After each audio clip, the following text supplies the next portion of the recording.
সমস্ত টিপস সমেত আজ আমি আপনাদের একেবারে পারফেক্ট একটা নরম তুলতুলে রসালো মিষ্টির রেসিপি বানানো দেখাবো। আপনারাও খুব সহজে বাড়িতে বানিয়ে নিতে পারবেন। প্রথমে আমি এখানে 7 পিস পাউরুটি নিয়েছি। এবার আপনারা চাইলে পাউরুটির সাইডে লাল অংশগুলো কেটে বাদ দিয়ে দিতে পারেন, তবে আমি আজকে লাল অংশগুলোকে নিয়েই করব। সমস্ত পাউরুটি টুকরোগুলো এইভাবে কিন্তু টুকরো করতে হবে, মানে 2-3টে করে স্লাইস পাউরুটি নিতে হবে আর এরকমই ছোটো ছোটো টুকরো করতে হবে।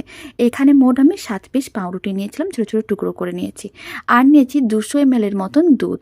এবার অল্প অল্প দুধ দিতে হবে আর খুব ভালো করে মিশিয়ে নিতে হবে। আর এখানে আমি রুম টেম্পারেচারের দুধই ব্যবহার করছি, কোনো রকম ঠান্ডা বা গরম দুধ দিচ্ছি না।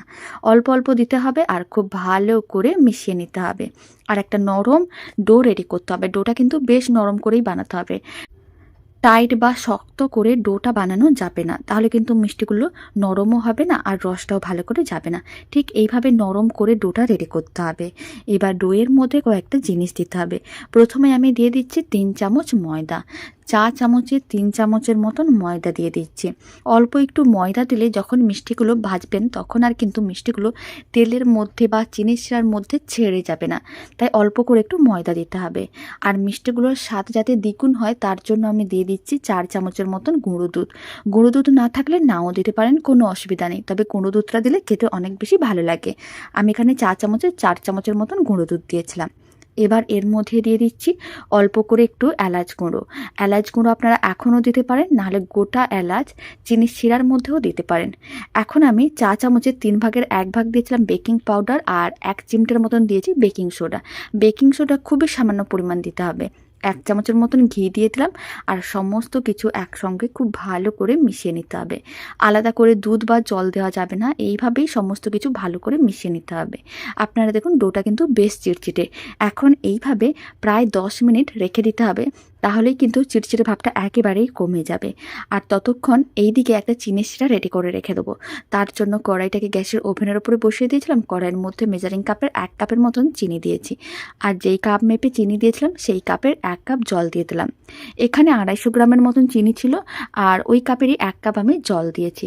খুব ভালো করে চিনিগুলোকে জলের সঙ্গে মিশিয়ে নিতে হবে।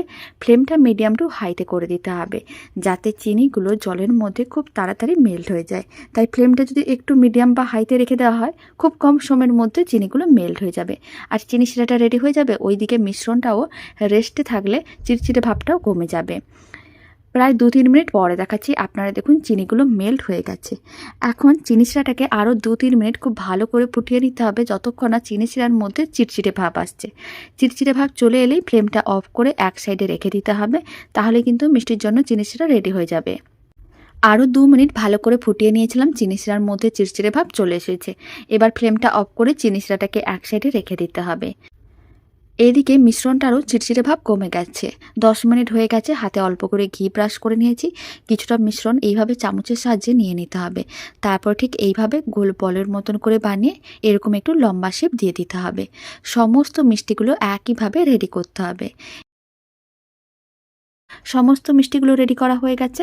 এখন মিষ্টিগুলোকে ভেজে নিতে হবে। তার জন্য কড়াইতে পরিমাণ অনুযায়ী সাদা তেল নিয়েছিলাম। তেলটা ভালো করে গরম করে নিতে হবে। তারপরে ফ্লেমটা একেবারেই লোতে করে দিতে হবে।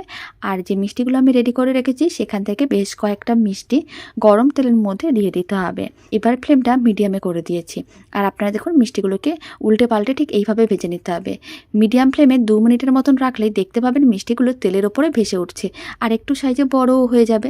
তারপরে এইভাবে উল্টে পাল্টে দুদিকই বেশ লাল লাল করে ভাজতে হবে। মিষ্টিগুলোকে উল্টে পাল্টে ভেজে নিয়েছিলাম, বেশ লাল লাল হয়ে গেছে। এর থেকে আর বেশি ভাজবো না। এবার ফ্লেমটা লোতে করে দিলাম আর ভেজে নেওয়া মিষ্টিগুলোকে তুলে একটা প্লেটের মধ্যে রেখে দিতে হবে। সমস্ত মিষ্টিগুলো আপনারা দেখুন ভেজে নিয়েছি। এবার মিষ্টিগুলোকে চিনি শিরার মধ্যে দিতে হবে। আর চিনি শিরাটাও কিন্তু ঠান্ডা হয়ে গেছে, হালকা গরম আছে। এই অবস্থায় সমস্ত মিষ্টিগুলোকে চিনি শিরার মধ্যে দিয়ে দিতে হবে আর মিষ্টিগুলোকে চিনি শিরার মধ্যে ভালো করে উল্টে পাল্টে মিশিয়ে নিতে হবে। আর 1 ঘন্টার মতন এইভাবে চিনি শিরায় রেখে দিতে হবে। হাতে যদি সময় বেশি থাকে 2 ঘন্টার মতনও রাখতে পারেন। এইভাবে 1 ঘন্টা রেখে দিলেই কিন্তু মিষ্টিগুলো খুব ভালো করে চিনি শিরাটা সোক করে নেবে আর বেশ নরম তুলতুলে হয়ে যাবে। আপনারা দেখুন এখন মিষ্টিগুলো চিনি শিরার উপরে ভেসে আছে, কিন্তু 1 ঘন্টা পরে দেখবেন মিষ্টিগুলো বেশ ভারী হয়ে যাচ্ছে। 1 ঘন্টা হয়ে গেছে। মিষ্টিগুলো খুব ভালো করে চিনি শিরাটা সোক করে নিয়েছে। আপনারা দেখুন মিষ্টিগুলো কিন্তু সাইজে অনেকটাই বড় হয়ে গেছে আর বেশ ভারীও হয়ে গেছে, দেখেও বোঝা যাচ্ছে। সমস্ত মিষ্টিগুলো একেবারেই রেডি। এবার চিনি শিরাটাও আপনারা দেখুন কতটা কমে গেছে, কারণ চিনি শিরাটা খুব ভালো করে সোক করে নিয়েছে। এবার একটা প্লেটের মধ্যে মিষ্টিগুলোকে সার্ভ করে নিতে হবে। আর বানানো তো একেবারেই সহজ, আপনারা যে কেউ বানিয়ে নিতে পারবেন।